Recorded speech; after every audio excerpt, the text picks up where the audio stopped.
¿Qué tal? Buen día a todos. Dios les bendiga. Qué gusto saludarlos a través de este video. Vamos a seguir con estos estudios de la Biblia sobre finanzas. Como habíamos dicho, el libro de Proverbios nos habla mucho de cómo manejar nuestras finanzas, cómo poder distribuir correctamente nuestras finanzas que Dios nos da. Estuvimos viendo cómo podemos primeramente pedir sabiduría, ser diligente, evitar la pereza, aplicar principios de ahorratividad para poder en un futuro adquirir los bienes que Dios quiere que tengamos. Y el día de hoy vamos a estar dando un estudio breve de cómo ser un buen administrador, porque un buen administrador aprende a dar. Si quieres, vamos a abrir la Biblia ahí en Lucas 6:38 y vamos a leer este versículo que dice, hablando el Señor Jesucristo: dad y se os dará, medida buena, apretada, remecida y rebosando darán en vuestro regazo, porque con la misma medida con que medís, os volverán a medir. Aquí vemos que Dios, el Señor Jesucristo, nos habla de dar y se nos será dado. Es diferente a lo que el mundo enseña. El mundo enseña la avaricia, el mundo enseña a querer acumular riquezas sin razón, solamente acumular riquezas para tener más. Pero vemos que la Biblia, y recordamos que la Biblia se obedece por fe, y esto va a traer una buena consecuencia sobre nosotros de bendición. Y la Biblia nos enseña cosas muy diferentes a lo que enseñan en el mundo, o sea, digamos, los hombres normales que a lo mejor han alcanzado muchas riquezas, y aquí nos dice: dad y se os dará. Es uno de los puntos importantes que debemos de aprender para ser un buen administrador, porque ¿para qué queremos el dinero? Por ejemplo, si nos vamos a Lucas 12:16, nos habla el Señor Jesucristo de un rico insensato que solamente lo que quería era acumular riquezas. Lucas 12:16 al 21 lo leemos. Dice: también les refirió una parábola diciendo: la heredad de un hombre rico había producido mucho, y él pensaba dentro de sí diciendo: ¿qué haré? Porque no tengo dónde guardar mis frutos. Y dijo: esto haré, derribaré mis graneros y los edificaré mayores, y allí guardaré todos mis frutos y mis bienes. Y diré a mi alma: alma, muchos bienes tienes guardados para muchos años. Repósate, come, bebe, regocíjate. Pero Dios le dijo: necio, esta noche vienen a pedirte tu alma, y lo que has provisto, ¿de quién será? Así es el que hace para sí tesoro y no es rico para con Dios. Entonces, cuando nosotros aprendemos a dar, somos buenos administradores, y debemos de entender que si damos a una persona que realmente lo necesita, y ahorita vamos a ver a qué personas le podemos dar, es como si le estuviéramos dando a Dios. Eso es lo importante y lo que debemos de entender. Un buen administrador, cuando comparte lo que Dios le ha dado, le está compartiendo a Dios, le estamos dando a Dios, y no estamos esperando nada a cambio. Eso es muy importante que lo entendamos. Así que el propósito de que demos estos estudios y aprender cómo Dios quiere que manejemos las finanzas para tener finanzas estables, y que los jóvenes en un futuro puedan tener su casa, su hogar, pues no es simplemente acumular riquezas, es también para pensar en los que están alrededor. Así que podríamos estar pensando en alguien que es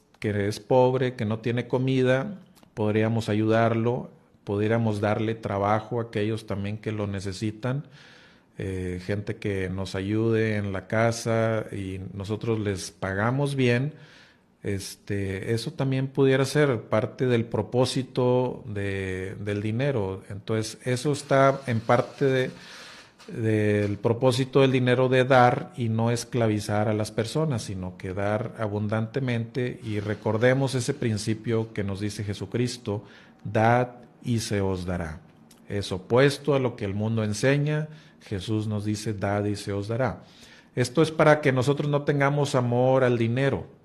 Dios lo que quiere es que no amemos el dinero, como vemos que muchas gentes se pelean por el dinero, se pelean por tener más dinero por las empresas, pero nosotros como creyentes, como cristianos, no debemos de pelearnos por eso, y si nos hemos peleado, nadie estamos exentos, debemos de pedir perdón a Dios y ya no lo volvemos a hacer. ¿A quién más podemos darle? También podemos dar a las misiones en la iglesia. Esto es muy importante. ¿Por qué? Porque los misioneros no trabajan en lo secular. Los misioneros viven del evangelio y van a compartir las buenas nuevas a pueblos y culturas diferentes. O sea, ¿qué es lo que pasa? Por ejemplo, un misionero que nació en Monterrey, Nuevo León, México, y va y predica a otro país, a otra cultura, pues no va a ir precisamente a trabajar, sino a compartir de Cristo. Y nosotros debemos de dar de lo que Dios nos ha dado para que estos misioneros puedan tener alimento, vestido y la provisión para sustento en esos lugares. Y al final del día, recordemos que si damos a uno de estos misioneros, le estamos dando a Dios. Así que el siguiente punto es también ayudar a los familiares necesitados.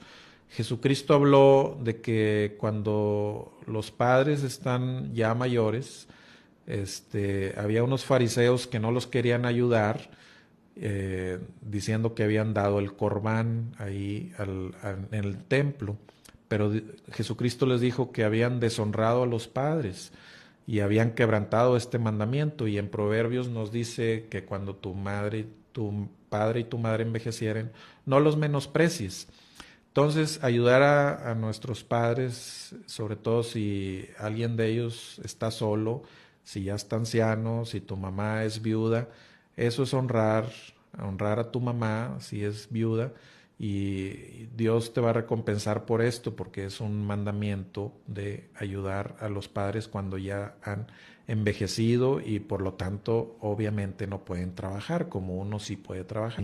Nos habla de qué pasa con el alma generosa.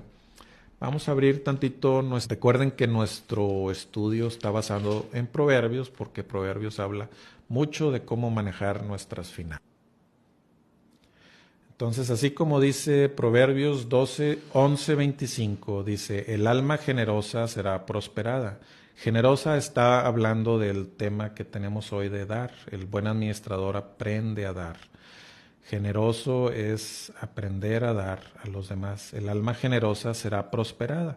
Y prosperado está hablando de que si queremos que nos vaya bien, este es un principio. O sea, no ser avariciosos, no acumular riquezas para decir, bueno, quiero un carro muy lujoso, yo de vacaciones, una casa lujosa, y todo pensando en uno, ¿verdad? Y a veces nos queremos hasta quedar solos para no darle a nadie de la familia, inclusive tus hijos o tu esposa, hablando de los varones, como que no queremos compartir con la familia, y eso habla de alguien, un corazón mezquino. Pero un corazón generoso lo compartes con tu esposa, lo compartes con tus hijos, para que todos reciban esta bendición, y como ya vimos también con las personas necesitadas que están a nuestro alrededor, como misioneros o personas que no tengan que comer.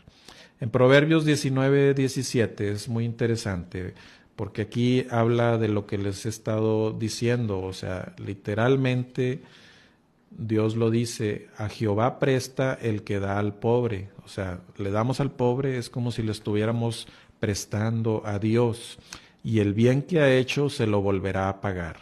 Entonces tú imagínate que ves a alguien que no tiene que comer y tú le das de comer. Dios dice, a mí me lo diste, yo te lo voy a devolver. ¡Qué padre! Eso es muy bonito. Eso habla de que Dios está al tanto de lo que nosotros damos y está al tanto de las personas necesitadas. Eso es muy bonito. Te motivo a que seas generoso, te motivo a que aprendas a dar a los necesitados, a que veamos alrededor a ver quién necesita. Y esto es un principio financiero basado en la Escritura que te va a ayudar increíblemente a que tus finanzas prosperen. Así que te mando un saludo, Dios les bendiga y nos vemos en el siguiente estudio. Gracias.